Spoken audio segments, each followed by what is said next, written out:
मित्रों, आज की इस मैराथन क्लास में हम सेमेस्टर 3 राजनीति विज्ञान के सारे इम्पोर्टेंट क्वेश्चंस और आंसर्स एक ही क्लास में करने वाले हैं। मित्रद है कि 5 यूनिट्स 5 क्लास की रेगुलर सीरीज पूरी हो चुकी है और अब समय है खास मैराथन क्लास का। रेगुलर क्लासेस में हर टॉपिक को अच्छे से समझने के बाद अब बारी आती है लघुरात्मक और निबंधात्मक प्रश्नों की।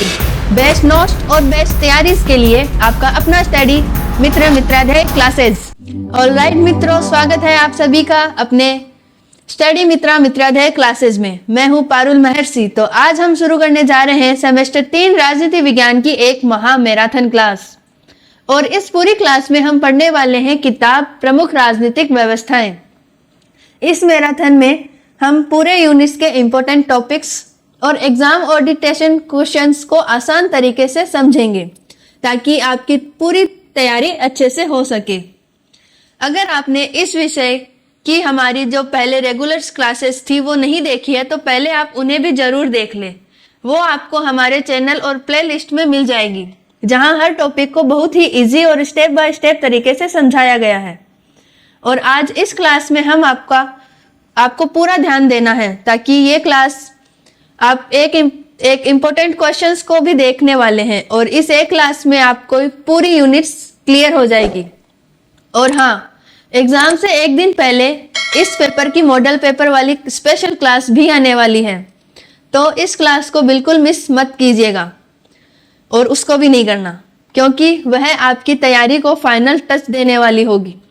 अगर आप सच में अच्छे नंबर लाना चाहते हैं तो इस क्लास को एकदम अच्छे से और पूरा ध्यान लगा के पढ़ लेना, देख लेना, वीडियोस को लाइक कर देना, शेयर कर देना और अपने दोस्तों को शेयर करना मत भूलना। तो चलिए शुरू करते हैं आज की क्लास। सभी टॉपिक्स के नोट्स, एमसीक्यूज और फिल इन द ब्लैंक आपको हमारे ऐप में मिल जाएंगे, तो बस डाउनलोड करें और कोर्स खरीदें। शॉर्ट नोट्स से अपनी तैयारी को मजबूत बनाएं। लिंक आपको वीडियो के डिस्क्रिप्शन और पिन कमेंट में मिल जाएगा। तो चलिए अब शुरू करते हैं आज की महा मैराथन क्लास। यूनिट फर्स्ट, महत्वपूर्ण क्वेश्चंस। पहला क्वेश्चन है, ब्रिटिश संविधान में अभिसमयों का क्या महत्व है? अब जरा ध्यान से सुनिए। ब्रिटिश संविधान मुख्यतः अलिखित है और उसकी कार्य प्रणाली को सुचारू रूप से चलाने में अभिसमयों की बहुत महत्वपूर्ण भूमिका होती है। अभिसमय ऐसे परंपरागत नियम हैं जो कानून में लिखे नहीं होते लेकिन राजनीतिक रूप से उन्हें मानना अनिवार्य समझा जाता है। ये नियम संविधान के सूक्ष्म ढांचे को जीवित बनाते हैं और शासन को व्यवहारिक रूप देते हैं। इनके माध्यम से लोकतांत्रिक उत्तरदायित्व सुनिश्चित होते हैं और मंत्रिमंडल प्रणाली सही ढंग से कार्य करती है। इसलिए कहा जाता है कि अभिसमयों को बिना ब्रिटिश शासन प्रणाली प्रभावी रूप से संचालित नहीं हो सकती। अब इसके मुख्य बिंदु है अलिखित नियम, राजनीतिक बाध्यता, संविधान को व्यवहारिक बनाना, लोकतांत्रिक उत्तरदायित्व सुनिश्चित करना, मंत्रिमंडल उत्तरदायित्व का आधार और शासन में लचीलापन। नेक्स्ट क्वेश्चन है, ब्रिटिश प्रधानमंत्री की शक्ति और स्थिति का संक्षेप विवेचना।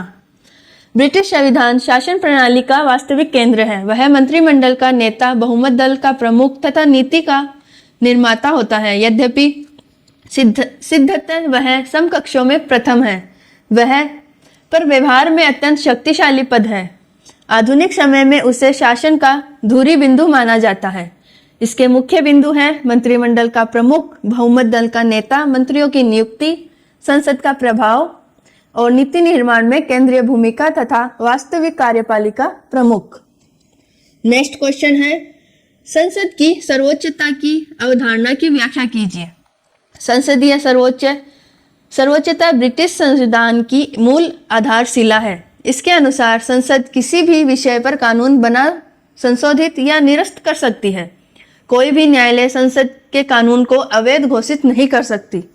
यह सिद्धांत ब्रिटेन की संवैधानिक शिष्टता को दर्शाता है। इसके मुख्य बिंदु हैं संसद, सर्वोच्च विधायी निकाय, किसी भी विषय पर कानून निर्माण, न्यायिक समीक्षा का अभाव, साधारण बहुमत दल से संशोधन, अन्य निकाय संसद से अधीन, जनमत, नैतिक सीमा। नेक्स्ट क्वेश्चन है, राजा और क्राउन में अंतर। ब्रिटिश शासन में राजा एक व्यक्ति है जबकि क्राउन एक संस्था का प्रतीक है। राजा नश्वर होता है परंतु क्राउन निरंतर अस्थिर रहता है। क्राउन में सम्राट, मंत्रिमंडल और संसद सम्मिलित रूप से निहित माने जाते हैं, अतः क्राउन कानूनी सत्ता का स्थायी होता है। इसके मुख्य बिंदु है राजा, व्यक्ति, क्राउन, संस्था। राजा नश्वर, क्राउन अमर, क्राउन में सम्राटता, मंत्रिमंडल, कानूनी सत्ता का प्रतीक और निरंतरता का सिद्धांत। नेक्स्ट क्वेश्चन है ब्रिटिश संसदीय शासन प्रणाली की प्रमुख विशेषताएं। ब्रिटेन में संसदीय शासन प्रणाली कार्यपालिका और विधायिका के घनिष्ठ संबंध पर आधारित है। यहाँ वास्तविक शक्ति मंत्रिमंडल के हाथ में होती है, जो संसद के प्रति उत्तरदायी है। राजा केवल नामात्र का प्रमुख होता है। यह प्रणाली उत्तरदायित्व और लोकतांत्रिक निर्णय पर आधारित है और इसके मुख्य बिंदु है नामात्र राजा, वास्तविक शक्ति मंत्रिमंडल, सामूहिक उत्तरदायित्व, संसद के प्रति जवाबदेही, बहुमत दल की सरकार और कार्यपालिका विधायिका समन्वय। सभी टॉपिक्स के इंपॉर्टेंट नोट्स, एमसीक्यू और फिल इन द ब्लैंक आपको हमारी ऐप में मिल जाएंगे। तो बस ऐप को फटाफट से डाउनलोड कीजिए या और कोर्स खरीदिए और शॉर्ट्स नोट से अपनी तैयारी को मजबूत कीजिए। लिंक आपको वीडियो के डिस्क्रिप्शन और पिन कमेंट में मिल जाएगा। तो चलिए अब फटाफट से चलते हैं अपनी नेक्स्ट यूनिट की तरफ। अब नेक्स्ट क्वेश्चन है शक्ति पृथक्करण के सिद्धांत की व्याख्या। शक्ति पृथक्करण अमेरिकी संविधान का मूल आधार है। इसके अनुसार शासन की शक्ति 3 स्वतंत्र शाखाओं विधायिका, कार्यपालिका और न्यायपालिका में विभाजित की जाती है। प्रत्येक शाखा अपने अपने कार्य क्षेत्र में स्वतंत्र रहती है। इसके उद्देश्य तानाशाही की संभावना को रोकना और स्वतंत्र करने की रक्षा है। अब इसके मुख्य बिंदु है 3 शाखाओं में विभाजन। विधायिका कानून बनाती है, कार्यपालिका कानून लागू करती है और न्यायपालिका व्याख्या करती है। शक्तियों का स्पष्ट सीमांकन, स्वतंत्रता की सुरक्षा। अब नेक्स्ट क्वेश्चन है नियंत्रण और संतुलन प्रणाली को उदाहरण सहित स्पष्ट कीजिए। नियंत्रण एवं संतुलन प्रणाली शक्ति पृथक्करण का पूरक सिद्धांत है। इसके अंतर्गत प्रत्येक शाखा दूसरी शाखा की शक्तियों पर नियंत्रण रखती है। इससे कोई भी अंग निरंकुश नहीं बन पाता। यह व्यवस्था संतुलन और उत्तरदायित्व सुनिश्चित करती है। मुख्य बिंदु है राष्ट्रपति का वीटो अधिकार, कांग्रेस द्वारा वीटो निरस्त, सीनेट द्वारा नियुक्ति अनुमोदन, महाभियोग की शक्ति, न्यायालय द्वारा न्यायिक समीक्षा, संतुलन और नियंत्रण की प्रणाली। नेक्स्ट क्वेश्चन है अमेरिकी सीनेट की शक्तियों एवं कार्यों का विश्लेषण।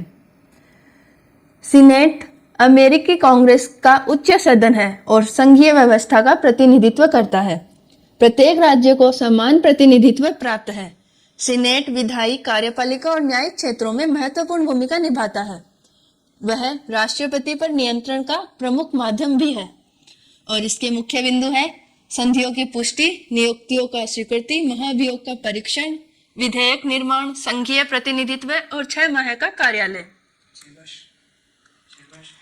6 वर्ष का कार्यालय। तो अब नेक्स्ट क्वेश्चन है अमेरिकी संविधान की संशोधन प्रक्रिया का संक्षिप्त विवरण। अमेरिकी संविधान को कठोर माना जाता है क्योंकि इसके संशोधन की प्रक्रिया बहुत जटिल है। संशोधन का प्रस्ताव कांग्रेस के दोनों सदनों में 2/3 बहुमत से पारित होता है। इसके बाद 3/4 राज्यों द्वारा अनुमोदन आवश्यक है। यह प्रक्रिया संविधान की स्थिरता निश्चित करती है। तो अब इसके मुख्य बिंदु है अनुच्छेद 5 में प्रावधान, 2/3 बहुमत से प्रस्ताव, राज्यों द्वारा 3/4 अनुमोदन, कठोर प्रक्रिया, स्थायित्व की गारंटी और अब तक 27 संशोधन हो चुके हैं। नेक्स्ट क्वेश्चन है न्यायिक पूर्वालोकन की अवधारणा को स्पष्ट कीजिए। न्यायिक पूर्वालोकन वह शक्ति है जिसके अंतर्गत सर्वोच्च न्यायालय किसी कानून या न्याय को संविधान के अनुरूप परख सकता है। यदि कोई कानून संसद के विरुद्ध हो तो उसे निरस्त किया जा सकता है। यह सिद्धांत संविधान की सर्वोच्चता को सुनिश्चित करता है और इसके मुख्य बिंदु है संविधान की सर्वोच्चता, सुप्रीम कोर्ट की शक्ति, असंवैधानिक कानून निरस्त, मार्बरिक नामक मेडिसन मामला, संघीय संतुलन का संरक्षण, नागरिक अधिकारों की रक्षा। मित्रादय क्लासेस ऐप डाउनलोड करना है, लिंक आपको वीडियो के डिस्क्रिप्शन और पिन कमेंट में मिल जाएगा। ऐप को इंस्टॉल कीजिए और अपने सेमेस्टर चुनिए ताकि अब से आप अपनी तैयारी की शुरुआत कर सके। सभी टॉपिक्स के नोट्स, एमसीक्यूज और फिल इन द ब्लैंक आपको हमारे ऐप में मिल जाएंगे। तो बस फटाफट से ऐप को डाउनलोड करें, कोर्स खरीदें और शॉर्ट्स नोट से अपनी तैयारी को मजबूत बनाएं। वीडियो में लिंक आपको डिस्क्रिप्शन और पिन कमेंट में मिल जाएगा। तो चलिए अब बढ़ते हैं अपनी नेक्स्ट यूनिट की तरफ। अब नेक्स्ट क्वेश्चन है, स्विट्जरलैंड को प्रत्यक्ष प्रजातंत्र का घर क्यों कहा जाता है, स्पष्ट कीजिए। स्विट्जरलैंड में जनता को कानून निर्माण और संवैधानिक संशोधन में प्रत्यक्ष भागीदारी का अधिकार प्राप्त है, जहां जनमत संग्रह और जन पहल जैसी व्यवस्थाएं व्यापक रूप से लागू है। नागरिक केवल प्रतिनिधियों का चुनाव ही नहीं करते, बल्कि महत्वपूर्ण निर्णयों में सीधा मतदान भी करते हैं। इस कारण इसे प्रत्यक्ष प्रजातंत्र का आदर्श कहा जाता है। इसके मुख्य बिंदु है जनमत संग्रह की व्यवस्था, लोकप्रिय पहल का अधिकार, अनिवार्य और वैकल्पिक जनमत, जनता की प्रत्यक्ष भागीदारी, कैंटन स्तर पर भी प्रत्यक्ष लोकतंत्र, लोक सत्ता का वास्तविक प्रयोग। नेक्स्ट क्वेश्चन है, स्विस संघीय संसद की संरचनाओं और शक्तियों का वर्णन कीजिए। स्विस संघीय संसद द्विसदनीय विधायिका है, जो संसदीय परिषद और राज्य परिषद को मिलकर बनाती है। राष्ट्रीय परिषद जनता का प्रतिनिधित्व करती है, जबकि राज्य संसद कैंटनों का प्रतिनिधित्व करती है। दोनों सदनों को समान शक्तियां प्राप्त है। यह संघ की सर्वोच्च विधायी संस्था है। तो और इसके मुख्य बिंदु को देखते हैं। मुख्य बिंदु है द्विसदनीय संरचना, राष्ट्रीय परिषद 200 सदस्य, राज्य परिषद 46 सदस्य। दोनों सदनों की समान शक्तियां हैं, संघीय कानून निर्माण और संसदीय संघीय परिषद का चुनाव। नेक्स्ट क्वेश्चन है, स्विस संविधान की प्रमुख विशेषताएं लिखिए। स्विस संविधान लिखित और कठोर प्राकृतिक है। यह संघीय व्यवस्था पर आधारित है, जिसमें शक्तियों का स्पष्ट विभाजन है। इसमें प्रत्यक्ष लोकतंत्र के संसाधनों को संवैधानिक मान्यता प्राप्त है। नागरिक अधिकारों और कैंटन की स्वायत्तता को विशेष महत्व दिया गया है। इसके मुख्य बिंदु हैं लिखित संविधान, संघीय व्यवस्था, कैंटन की संप्रभुता, प्रत्यक्ष लोकतंत्र, कठोर संशोधन प्रक्रिया और मौलिक अधिकारों की गारंटी। नेक्स्ट क्वेश्चन है, स्विट्जरलैंड की बहुल कार्यपालिका की व्यवस्था विशेषताओं का स्पष्ट कीजिए। स्विट्जरलैंड में कार्यपालिका एक व्यक्ति के हाथ में न होकर 7 सदस्यीय संघीय परिषद के हाथ में होती है। सभी सदस्य समान अधिकार रखते हैं और सामूहिक रूप से निर्णय लेते हैं। अध्यक्ष का पद केवल औपचारिक होता है। यह व्यवस्था शक्तियों के केंद्रीकरण को रोकती है। इसके मुख्य बिंदु है 7 सदस्यीय परिषद, सामूहिक निर्णय प्रणाली, समान अधिकार सिद्धांत, वार्षिक अध्यक्षता, स्थायित्व एवं निरंतरता, दलीय संतुलन का सिद्धांत। नेक्स्ट क्वेश्चन है, स्विस संविधान में संशोधन की प्रक्रिया का विवेचन। स्विस संविधान की संशोधन प्रक्रिया कठोर मानी जाती है। संशोधन का प्रस्ताव संसद या जनता द्वारा प्रस्तुत किया जाता है। इसके लिए जनमत संग्रह आवश्यक है। संशोधन तभी मान्य होता है जब दोहरा बहुमत प्राप्त हो, जनता का बहुमत और कैंटनों का बहुमत। अब इसके मुख्य बिंदु को देखते हैं। लोकप्रिय पहल का अधिकार, संघीय संसद द्वारा प्रस्ताव, अनिवार्य जनमत संग्रह, दोहरा बहुमत सिद्धांत, जनता और कैंटन की प्रकृति, स्वीकृति, कठोर प्रक्रिया। सभी टॉपिक्स के नोट्स, एमसीक्यू और फिल इन द ब्लैंक आपको हमारे ऐप में मिल जाएंगे। तो बस ऐप डाउनलोड करें, कोर्स खरीदें और शॉर्ट नोट्स से अपनी तैयारी को मजबूत बनाएं। लिंक आपको डिस्क्रिप्शन और पिन कमेंट में मिल जाएगा। और टॉपिक को अच्छे से समझना है तो 5 रेगुलर सीरीज आपको मिल जाएगी चैनल पर, जिसमें हर टॉपिक आपको अच्छे से समझाया जाएगा। तो चलिए अब चलते हैं अपनी नेक्स्ट यूनिट की तरफ। क्वेश्चन है, लोकतांत्रिक केंद्रीकरण की अवधारणा का वर्णन कीजिए। लोकतांत्रिक केंद्रीकरण चीन की राजनीतिक व्यवस्था का मूल सिद्धांत है।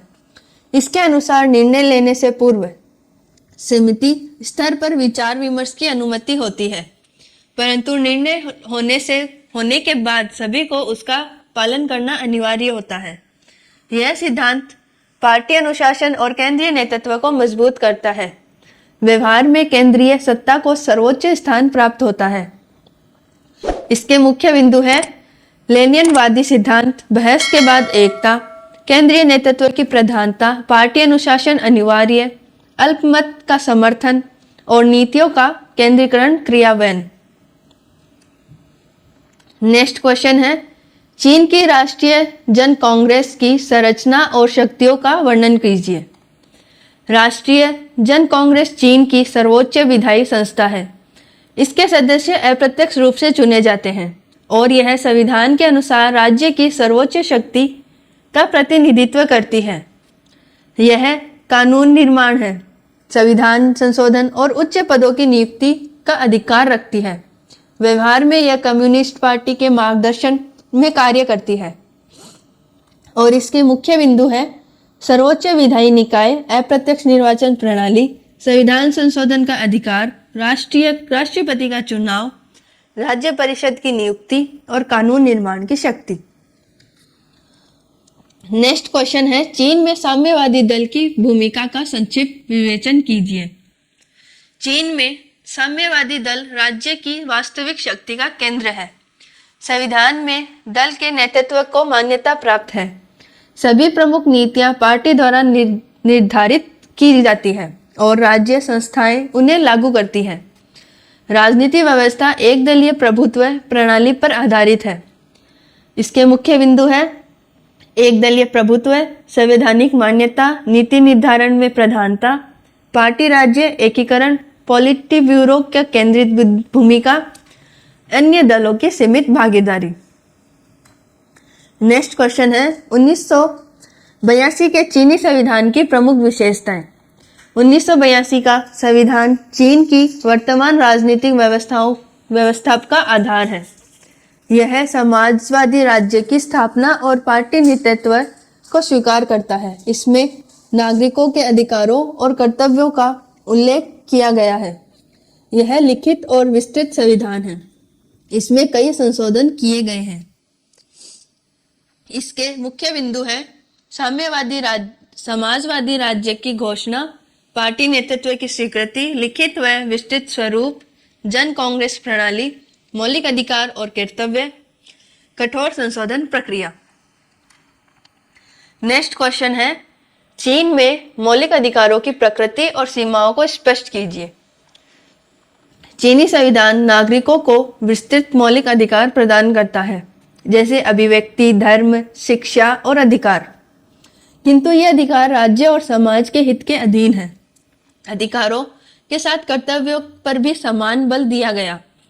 व्यवहार में राज्य की सर्वोच्चता व्यक्तिगत स्वतंत्रता से ऊपर मानी जाती है और इसके मुख्य बिंदु है राजनीति और सामाजिक अधिकार, धर्म और अभिव्यक्ति की स्वतंत्रता, राज्य हित की सीमा, कर्तव्यों पर बल, विशेष बल, व्यवहारिक नियंत्रण और सामूहिक हित की प्रधानता। सभी टॉपिक्स के नोट्स, एमसीक्यूज और फिल इन द ब्लैंक आपको हमारे ऐप में मिल जाएंगे। तो बस ऐप डाउनलोड कीजिए, कोर्स खरीदे और शॉर्ट्स नोट्स से अपनी तैयारी को मजबूत कीजिए। वीडियो का लिंक आपको डिस्क्रिप्शन और पिन कमेंट में मिल जाएगा। तो चलिए अब चलते हैं अपनी नेक्स्ट यूनिट में। पंचम गणराज्य के संविधान की प्रमुख विशेषताएं। 1958 में स्थापित पंचम गणराज्य का संविधान फ्रांस की राजनीतिक स्थिरता का आधार है। यह संसदीय और राष्ट्रपति प्रणाली का संवित रूप है, प्रस्तुत करता है। इसमें कार्यपालिका को सशक्त बनाया गया ताकि शासन में स्थायित्व बना रहे। संविधान लोकतांत्रिक, धर्मनिरपेक्ष और गणतांत्रिक मूल्यों पर आधारित रहे और इसके मुख्य बिंदु है 1958 का संविधान सशक्त कार्यपालिका, अर्धराष्ट्रपति व्यवस्था, धर्मनिरपेक्षता, गणराज्य, राष्ट्रीय संप्रभुता का सिद्धांत और संवैधानिक संशोधन की विशेष प्रक्रियाएं। नेक्स्ट क्वेश्चन है, फ्रांस की अर्धराष्ट्रपति प्रणाली की व्याख्या कीजिए। फ्रांस की अर्धराष्ट्रपति प्रणाली में राष्ट्रपति और प्रधानमंत्री दोनों ही कार्यपालिका शक्ति साझा करते हैं। राष्ट्रपति प्रत्यक्ष रूप से जनता द्वारा निर्वाचित होते हैं और महत्वपूर्ण नीतिगत निर्णयों में प्रभावी भूमिका निभाते हैं। प्रधानमंत्री संसद के प्रति उत्तरदायी होता है। यह प्रणाली संसदीय और राष्ट्रीय प्रति प्रणाली का मिश्रण है और इसके मुख्य बिंदु है राष्ट्रपति का प्रत्यक्ष चुनाव, प्रधानमंत्री की नियुक्ति, द्वैध कार्यपालिका संरचना, राष्ट्रपति की प्रमुख भूमिका, संसद के प्रति उत्तरदायित्व और सह अवस्था का संभावना। नेक्स्ट क्वेश्चन है, फ्रांस के राष्ट्रपति की शक्तियों का संक्षिप्त वर्णन कीजिए। फ्रांस का राष्ट्रपति राज्य का प्रमुख और संविधान का रक्षक होता है। उसे प्रधानमंत्री की नियुक्ति, संसद को भंग करने और जनमत संग्रह कराने का अधिकार प्राप्त होता है। वह विदेश नीति और रक्षा मामलों में महत्वपूर्ण भूमिका निभाता है। आपातकालीन परिस्थितियों में उसे विशेष शक्तियां भी प्राप्त है और इसके मुख्य बिंदु है प्रधानमंत्री की नियुक्ति, संसद भंग करने का अधिकार, जनमत संग्रह का अधिकार, विदेश नीति के नेतृत्व, सैन्य सर्वोच्च कमांड और आपातकालीन शक्तियां। नेक्स्ट क्वेश्चन है, फ्रांस की संवैधानिक परिषद की संरचना एवं उसके कार्य। संवैधानिक परिषद फ्रांस में संवैधानिक नियंत्रण की प्रमुख संस्था है। इसमें 9 सदस्य होते हैं जिनका कार्यकाल 9 वर्ष का होता है। यह कानूनों की संवैधानिकता की जांच करती है। इसके माध्यम से संविधान की सर्वोच्चता सुनिश्चित की जाती है और इसके मुख्य बिंदु है 9 संसदीय संस्था, 9 वर्ष का कार्यकाल, राष्ट्रपति द्वारा नियुक्ति, कानूनों की समीक्षा, संवैधानिक नियंत्रण एवं चुनाव संबंधी विवाद निपटान। नेक्स्ट क्वेश्चन है, फ्रांस की दलीय व्यवस्था की प्रमुख विशेषताएं। फ्रांस की दलीय व्यवस्था बहुदलीय प्रणाली पर आधारित है। यहाँ अनेक राजनीतिक दल सक्रिय और गठबंधन राजनीति सामान्य है। राष्ट्रपति और संसद के चुनाव में विभिन्न दलों के महत्वपूर्ण भूमिका होती है। विचारात्मक विविधता इसकी प्रमुख विशेषता है और इसके मुख्य बिंदु है बहुदलीय प्रणाली, गठबंधन राजनीति, विचारधारात्मक विविधता, वाम और दक्षिण दल, राष्ट्रपति चुनाव में प्रतिस्पर्धा, संसदीय प्रभाव। सभी टॉपिक्स के नोट्स, एमसीक्यूज और फिल इन द ब्लैंक आपको हमारे ऐप में मिल जाएंगे। तो बस ऐप डाउनलोड कीजिए, कोर्स खरीदें और शॉर्ट नोट्स की तैयारी को अपनी मजबूत करें। लिंक आपको वीडियो के डिस्क्रिप्शन और पिन कमेंट में मिल जाएगा। तो अब बात करते हैं महत्वपूर्ण निबंधात्मक प्रश्नों की। तो शुरू करते हैं यूनिट फर्स्ट के महत्वपूर्ण निबंधात्मक प्रश्नों से। पहला प्रश्न है, ब्रिटिश संविधान के स्रोतों के विस्तृत विश्लेषण कीजिए तथा उनके महत्व का परीक्षण कीजिए। तो चलिए अब करते हैं इनका परीक्षण। ब्रिटिश संविधान एक लिखित और विकासशील संविधान है। किसी समय में निर्मित दस्तावेज नहीं थे, बल्कि इसका विकास ऐतिहासिक घटनाओं के माध्यम से हुआ था। संसदीय अधिनियम इसके प्रमुख स्रोत है। मैग्ना कार्टा ने राज सत्ता को सीमित किया। अधिकार विधेयक ने संसदीय सर्वोच्चता को मजबूत किया। सुधार अधिनियमों ने लोकतंत्र का विस्तार किया। न्यायिक निर्णय संवैधानिक सिद्धांत स्थापित करता है। सामान्य विधि ने नागरिक स्वतंत्रताओं की रक्षा की। अभिसमय शासन को व्यवहारिक बनाते हैं और यद्यपि वे कानून के रूप में बाध्यकारी नहीं, पर राजनीति के रूप में अनिवार्य माने जाते हैं। विद्वानों की कृतियां मार्गदर्शन भूमिका निभाती है। डायसी ने विधि के शासन को स्पष्ट किया। बेजहोट ने कैबिनेट प्रणाली की व्याख्या की। परंपराएं संविधानों को जीवंत रूप देती है। लचीलापन इसकी प्रमुख विशेषताएं हैं। संसद किसी भी अधिनियम को संशोधित कर सकती है। न्यायालय संसद की सर्वोच्चता को स्वीकार करते हैं। विभिन्न स्रोत मिलकर संवैधानिक ढांचा निर्मित करते हैं और यही है संवैधानिक ब्रिटिश संविधान की सबसे बड़ी शक्ति। तो अब आते हैं अपने नेक्स्ट क्वेश्चन पर। हाउस ऑफ कॉमन्स और हाउस ऑफ लॉर्ड्स के बीच संबंधों और शक्तियों की तुलना कीजिए। तो चलिए अब इसकी भी फटाफट से तुलना करते हैं। ब्रिटिश संसद द्विसदनीय संरचना पर आधारित है। हाउस ऑफ कॉमन्स जनता का प्रतिनिधित्व सदन है। इसके सदस्य प्रत्यक्ष रूप से निर्वाचित होते हैं। सरकार का गठन कॉमन में बहुमत पर निर्भर करता है। वित्तीय विधेयक केवल कॉमन्स में प्रस्तुत किए जाते हैं। कॉमन्स को वास्तविक विधायी शक्ति प्राप्त है। अब बात करते हैं हाउस ऑफ लॉर्ड्स की। हाउस ऑफ लॉर्ड्स एक पुनरीक्षण सदन है। इसके सदस्य नामिक और आजीवन होते हैं। लॉर्ड्स विधेयकों को संशोधन सुझा सकते हैं, लेकिन लॉर्ड्स वित्तीय विधेयक को नहीं रोक सकते। संसद अधिनियमों ने लॉर्ड्स की शक्तियों को सीमित कर दिया। कॉमन अंतिम निर्णय देने में सक्षम है, जबकि लॉर्ड्स विशेषज्ञता आधारित बहस प्रदान करता है। दोनों सदन विधायिक प्रक्रिया में भाग लेते हैं। लॉर्ड्स सरकार को गिरा नहीं सकते। कॉमन्स सरकार के विरुद्ध अविश्वास प्रस्ताव ला सकते हैं। कॉमन्स लोकतांत्रिक नियंत्रण का माध्यम है। लॉर्ड्स परंपरा और अनुभव का प्रतिनिधित्व करता है। दोनों के बीच संतुलन और सहयोग की व्यवस्था है, लेकिन अंततः ब्रिटिश संसद में कॉमन्स की प्रधानता स्थापित है। अब क्वेश्चन है ब्रिटेन में नौकरशाही की संरचना, विशेषताएं एवं राजनीतिक भूमिका का विश्लेषण। ब्रिटेन की सिविल सेवा प्रशासन की रीढ़ मानी जाती है। यह एक स्थायी और पेशेवर संस्था है। सरकार बदलने पर भी सिविल सेवा अपना कार्य जारी रखती है। इसका चयन योग्यता आधारित परीक्षा प्रणाली के माध्यम से होता है। यह राजनीतिक रूप से तटस्थ रहती है। सिविल सेवा मंत्रियों को प्रशासनिक सलाह प्रदान करते हैं। नीति निर्माण में इनकी परामर्श भूमिका महत्वपूर्ण मानी जाती है, लेकिन अंतिम निर्णय राजनीतिक नेतृत्व ही करता है। सिविल सेवा नीतियों का क्रियान्वयन करती है। गोपनीयता इसका एक महत्वपूर्ण सिद्धांत है। निष्पक्षता इसकी प्रमुख पहचान है।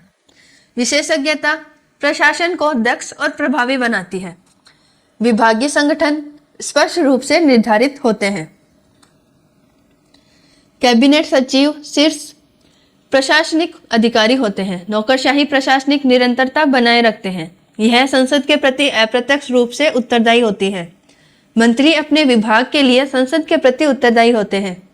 सिविल सेवा राजनीतिक स्थिरता में महत्वपूर्ण भूमिका निभाती है। यद्यपि आलोचना में इसे कभी कभी अत्यधिक प्रभावशाली कहा जाता है, फिर भी यह ब्रिटिश शासन की प्रभावशालीता और स्थायित्व का मूल आधार है। सभी टॉपिक्स के नोट्स, एमसीक्यूज और फिल इन द ब्लैंक आपको हमारे ऐप में मिल जाएंगे। तो बस ऐप को डाउनलोड करें, कोर्स खरीदें और शॉर्ट नोट्स से अपनी तैयारी को मजबूत बनाएं। लिंक आपको डिस्क्रिप्शन और पिन कमेंट में मिल जाएगा। तो चलिए अब चलते हैं अपनी नेक्स्ट यूनिट की तरफ। अब प्रश्न है अमेरिकी कांग्रेस की संरचना, शक्तियां और विधायी प्रक्रिया का विस्तृत वर्णन। अमेरिकी कांग्रेस संघीय विधायिका है। यह द्विसदनीय संरचना पर आधारित है। प्रतिनिधित्व सभा निचला सदन है और सीनेट उच्च सदन। प्रतिनिधि सभा में जनसंख्या के आधार पर प्रतिनिधित्व होता है। सीनेट में प्रत्येक राज्य को समान प्रतिनिधित्व प्राप्त है। प्रतिनिधित्व सभा का कार्य 2 वर्ष का होता है। सीनेट का कार्य 6 वर्ष का होता है। कांग्रेस को संघीय कानून बनाने का अधिकार है। वित्तीय विधेयक प्रतिनिधित्व सभा में प्राप्त होते हैं, लेकिन दोनों सदनों की स्वीकृति आवश्यक होती है। विधेयक राष्ट्रपति की स्वीकृति के लिए भेजा जाता है। राष्ट्रपति वीटो कर सकता है। कांग्रेस 2/3 बहुमत से वीटो निरस्त कर सकती है। कांग्रेस को युद्ध की घोषणा का अधिकार है। कांग्रेस बजट और कराधान को नियंत्रित कर सकती है। सीनेट संधियों की पुष्टि करता है। कांग्रेस महाभियोग की प्रक्रिया आरंभ कर सकती है। सीनेट प्रणाली विधायी प्रक्रिया को प्रभावी और सुव्यवस्थित बनाती है। इस प्रकार कांग्रेस अमेरिकी शासन का केंद्रीय स्तंभ मानी जाती है। अब क्वेश्चन है अमेरिकी राष्ट्रपति की शक्तियों और सीमाओं का समालोचन परीक्षण कीजिए। अब ध्यान से सुनिए। अमेरिकी राष्ट्रपति राज्य और सरकार दोनों प्रमुख होता है। वह प्रत्यक्ष रूप से निर्वाचन मंडल द्वारा चुना जाता है। राष्ट्रपति सशस्त्र बलों और सर्वोच्च कमांड होता है। उसे मंत्रिमंडल की नियुक्ति अधिकार प्राप्त है। वह संघीय न्यायाधीशों की नियुक्ति भी कर सकता है। राष्ट्रपति विदेश नीति का संचालन करता है। वह विधेयकों पर वीटो लगा सकता है। वह कार्यकारी आदेश जारी कर सकता है। राष्ट्रपति संधियां कर सकता है, लेकिन संधियों की पुष्टि सीनेट द्वारा की जाती है। नियुक्तियों के लिए भी सीनेट की स्वीकृति आवश्यक होती है। कांग्रेस राष्ट्रपति पर महाभियोग चला सकती है। न्यायालय कार्यकारी आदेशों की समीक्षा कर सकता है। बजट पारित करने के अधिकार कांग्रेस के पास होता है। राष्ट्रपति का कार्यकाल 4 वर्ष का होता है। वह अधिकतम 2 बार चुना जा सकता है। राष्ट्रपति की शक्तियां संविधान द्वारा सीमित की गई है। नियंत्रण और संतुलन उसकी निरंकुशता को रोकता है। व्यवहार में उसका प्रभाव राजनीतिक परिस्थिति पर निर्भर करता है। इस प्रकार राष्ट्रपति शक्तिशाली भी है और नियंत्रक भी। अब नेक्स्ट क्वेश्चन है अमेरिका और ब्रिटिश दलीय व्यवस्था की तुलनात्मक अध्ययन। अमेरिका में द्विदलीय प्रणाली है। डेमोक्रेटिक और रिपब्लिक दल प्रमुख राजनीतिक दल है। ब्रिटेन में भी 2 प्रमुख दलों की परंपरा रही है। लेबर और कंजर्वेटिव दल मुख्य भूमिका निभाते हैं। अमेरिकी दल संगठनात्मक रूप से विकेंद्रित होते हैं। ब्रिटिश दल अधिक अनुशासित और केंद्रीकृत होते हैं। अमेरिका में पार्टी अनुशासन अपेक्षाकृत कमजोर है। ब्रिटेन में पार्टी अनुशासन काफी कठोर होता है। अमेरिकी राष्ट्रपति दल से स्वतंत्र एवं कार्यपालिका प्रमुख होता है। ब्रिटेन में सरकार संसद के बहुमत पर निर्भर रहती है। अमेरिका में दल वैचारिक रूप से व्यापक गठबंधन होते हैं। ब्रिटेन में विचारधारात्मक स्पष्टता अधिक दिखाई देती है। अमेरिका में प्राथमिक चुनाव प्रणाली प्रचलित है। ब्रिटेन में उम्मीदवार चयन पार्टी नेतृत्व करती है। अमेरिकी प्रणाली में शक्तियों का पृथक्करण है। ब्रिटेन प्रणाली में कार्यपालिका और विधायिका का घनिष्ठ संवयन है। अमेरिका में दलों की संरचना संघीय स्वरूप की है। ब्रिटेन में दल राष्ट्रीय स्तर पर संगठित होते हैं। दोनों देशों में लोकतंत्र दलों के माध्यम से संचालित होते हैं। फिर भी दोनों के दलीय संरचना और कार्य प्रणाली में स्पष्ट अंतर पाया जाता है। सभी टॉपिक्स के नोट्स, एमसीक्यूज और फिल इन द ब्लैंक आपको हमारे ऐप में मिल जाएगा। तो बस ऐप को डाउनलोड करें, कोर्स खरीदें और शॉर्ट नोट्स की तैयारी को मजबूत करें। तो वीडियो में आपको इसका लिंक डिस्क्रिप्शन और पिन कमेंट में मिल जाएगा। तो बस चलते हैं अपनी नेक्स्ट यूनिट की तरफ। अब अपना है स्विट्जरलैंड। स्विट्जरलैंड की संघीय व्यवस्था की प्रकृति और कैंटन की स्थिति का विश्लेषण कीजिए। स्विट्जरलैंड एक संघीय गणराज्य है। इसकी संघीय व्यवस्था 1848 से अस्तित्व में रही है। संघ और कैंटन के बीच शक्तियों का स्पष्ट विभाजन है। संविधान में कैंटन की संप्रभुता को मान्यता दी गई। जो शक्तियां संघ में नहीं दी गई वे कैंटन के पास रहती है। प्रत्येक कैंटन का अपना संविधान होता है। कैंटन को अपनी विधानसभा और कार्यपालिका का अधिकार है। कैंटन अपनी न्यायपालिका का संचालन कर सकता है। संघीय कानून पूरे देश में समान रूप से लागू होते हैं। संघीय संसद राष्ट्रीय विषयों पर भी कानून बना सकती है। राज्य परिषद में कैंटन को समान प्रतिनिधित्व प्राप्त है। संघीय ढांचा विविधता को संरक्षण देता है। भाषाई और सांस्कृतिक विविधता संघवाद को मजबूत करती है। संघ और कैंटन के बीच सहयोग की परंपरा है। स्विस संघवाद सहमति और संतुलन पर आधारित है। इस प्रकार स्विट्जरलैंड की संघीय व्यवस्था विकेंद्रीकृत और प्रभावी है। अब नेक्स्ट क्वेश्चन है स्विस दलीय व्यवस्था की विशेषताओं और उसकी स्थिरता के कारणों का विवेचन। स्विट्जरलैंड में बहुदलीय प्रणाली प्रचलित है। विभिन्न विचारधाराओं के दल सक्रिय हैं। कोई एक दल पूर्ण बहुमत प्राप्त नहीं करता। गठबंधन राजनीति सामान्य है। संघीय परिषद में विभिन्न दलों का प्रतिनिधित्व होता है। जादुई सूत्र के माध्यम से सत्ता का संतुलन बनाया गया। दलीय प्रतिस्पर्धा सीमित और संयमित है। प्रत्यक्ष लोकतंत्र दलों के प्रभाव को संतुलित करता है। क्षेत्रीय और भाषाई विविधता दलों को प्रभावित करती है। दल नीति निर्माण में सहयोगात्मक दृष्टिकोण अपनाते हैं। कठोर पार्टी अनुशासन का अभाव राजनीतिक सहमति को प्राथमिकता दी जाती है। गठबंधन स्थिरता को प्रोत्साहित करते हैं। सत्ता का सांझीकरण सभी राजनीतिक स्थिरता को में लाते हैं। इस प्रकार स्विस दलीय व्यवस्था संतुलन और स्थायित्व का उदाहरण है। स्विट्जरलैंड की राजनीतिक प्रणाली में सहमति आधारित लोकतंत्र की भूमिका का परीक्षण कीजिए। स्विट्जरलैंड की राजनीतिक प्रणाली सहमति पर आधारित है। यहाँ बहुमत के बजाय व्यापक सहमति को महत्व दिया जाता है। संघीय परिषद सामूहिक नेतृत्व का उदाहरण है। विभिन्न दल सत्ता में साझेदारी करते हैं। प्रत्यक्ष लोकतंत्र नागरिकों के निर्णय प्रक्रिया में शामिल करते हैं। जनमत संग्रह राजनीतिक संतुलन बनाए रखता है। दोहरा बहुमत प्रणाली सहमति को सुनिश्चित करती है। भाषाई विविधता सहमति राजनीति को प्रोत्साहित करती है। संघीय ढांचा सहयोगात्मक शासन को बढ़ावा देता है। राजनीति ध्रुवीकरण अपेक्षाकृत क्रम है। विवाद संवाद और समझौते से सुलझाए जाते हैं। नीति निर्माण के सभी प्रमुख दल भाग लेते हैं। अल्पसंख्यक हितों को संरक्षण प्राप्त है।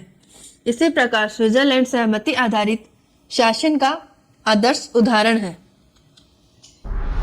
सभी टॉपिक्स के नोट्स, एमसीक्यूज और फिल इन द ब्लैंक आपको हमारे ऐप में मिल जाएंगे। तो बस ऐप को डाउनलोड करें, कोर्स खरीदें और शॉर्ट नोट्स से अपनी तैयारी को मजबूत करें। लिंक आपको डिस्क्रिप्शन और पिन कमेंट में मिल जाएगा। तो चलिए अब चलते हैं अपनी नेक्स्ट यूनिट की तरफ। अब क्वेश्चन है चीन की एक दलीय प्रमुख विशेषताओं का समालोचन विवेचन। चीन में एक दलीय प्रमुख व्यवस्था विद्यमान है। चीनी कम्युनिस्ट पार्टी सर्वोच्च राजनीतिक शक्ति है। संविधान में पार्टी नेतृत्व को मान्यता दी गई। अन्य दल अस्तित्व में तो है परंतु प्रभाव सीमित है। नीति निर्धारित पार्टी के शीर्ष निकाय द्वारा किए जाते हैं। राज्य संस्थाएं पार्टी के निर्देशन में कार्य करती है। चुनाव प्रक्रिया प्रतिस्पर्धात्मक नहीं होती। राजनीतिक स्थिरता इस व्यवस्था की विशेषताएं हैं। तीव्र निर्णय लेने की क्षमता विकसित हुई है। आर्थिक सुधार इसी संरचना में लागू हुए हैं। अभिव्यक्ति की स्वतंत्रता सीमित है। विपक्षी राजनीति का अभाव है। शक्ति का केंद्रीकरण शीर्ष नेतृत्व में है। आलोचनात्मक इसे अधिनायकवादी प्रवृत्ति मानते हैं। समर्थक इसे स्थिरता और विकास का आधार मानते हैं।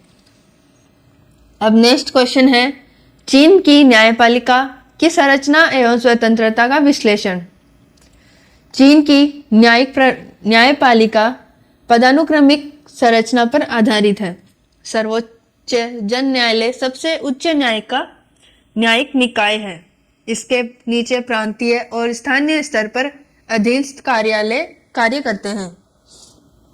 विशेष कार्यालय भी स्थापित किए गए हैं। न्यायाधीशों की नियुक्ति राज्य निकायों द्वारा की जाती है।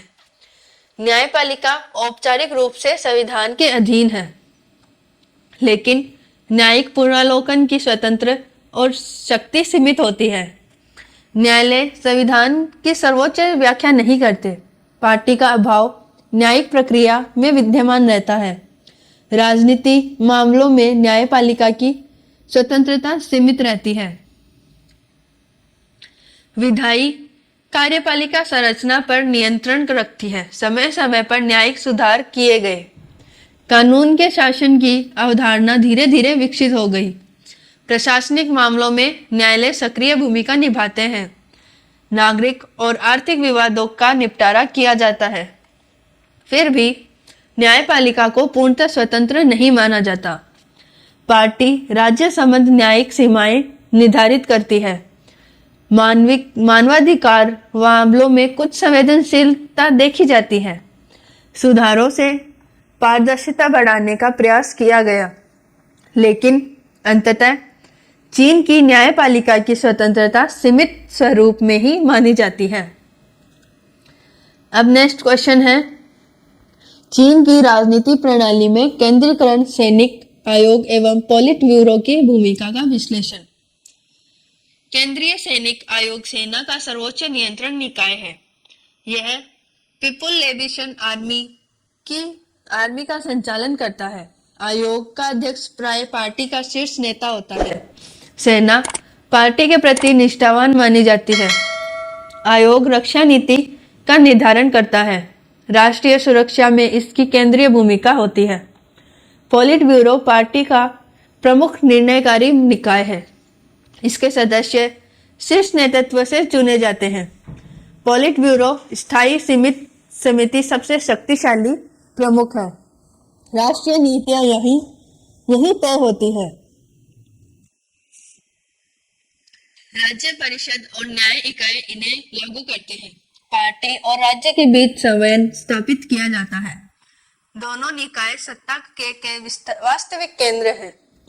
लोकतांत्रिक नियंत्रण सीमित स्तर पर है। शक्ति संचालन शीर्ष स्तर पर केंद्रित है। इस प्रकार ये संरचनाएं चीनी शासन की धुरी पर है। सभी टॉपिक्स के नोट्स, एमसीक्यूज और फिल इन द ब्लैंक आपको हमारे ऐप में मिल जाएंगे।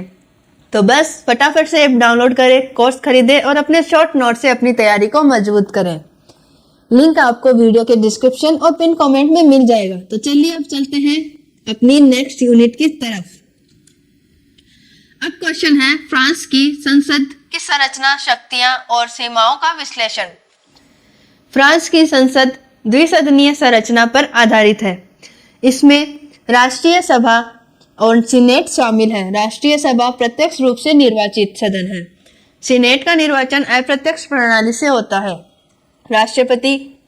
राष्ट्रीय सभा को अधिक शक्तियां प्राप्त है। विधायी विधेयकों पर राष्ट्रीय सभा की प्रधानता है। संसद कानून निर्माण का अधिकार रखती है। संविधान संसद की विधायी सभा निर्धारित करती है। सरकार विधेयक प्रस्तुत करने में प्रमुख भूमिका निभाती है। प्रधानमंत्री संसद के प्रति उत्तरदायी होते हैं। अविश्वास प्रस्ताव राष्ट्रीय सभा में लाया जा सकता है। राष्ट्रपति राष्ट्रीय सभा को भंग कर सकता है। संसद की विधायी शक्तियां सीमित कार्यों विषयों तक सीमित है। इस प्रकार फ्रांसीसी संसद राष्ट्रीय शक्तिशाली होते हुए भी सीमित है। नेक्स्ट क्वेश्चन है फ्रांस की न्यायपालिका और प्रशासनिक कानून की विशेषताओं का परीक्षण कीजिए। फ्रांस की न्यायपालिका द्वंद्व संरचना पर आधारित है। सामान्य न्यायालय और प्रशासनिक न्यायालय अलग अलग है। सर्वोच्च न्यायालय सामान्य मामलों की तरह मामलों की सुनवाई करते हैं। राज्य परिषद प्रशासनिक न्याय का शीर्ष निकाय है। प्रशासनिक कानून फ्रांसीसी व्यवस्था की विशेषता है। प्रशासनिक विवाद अलग राज्य न्यायालयों में सुने जाते हैं।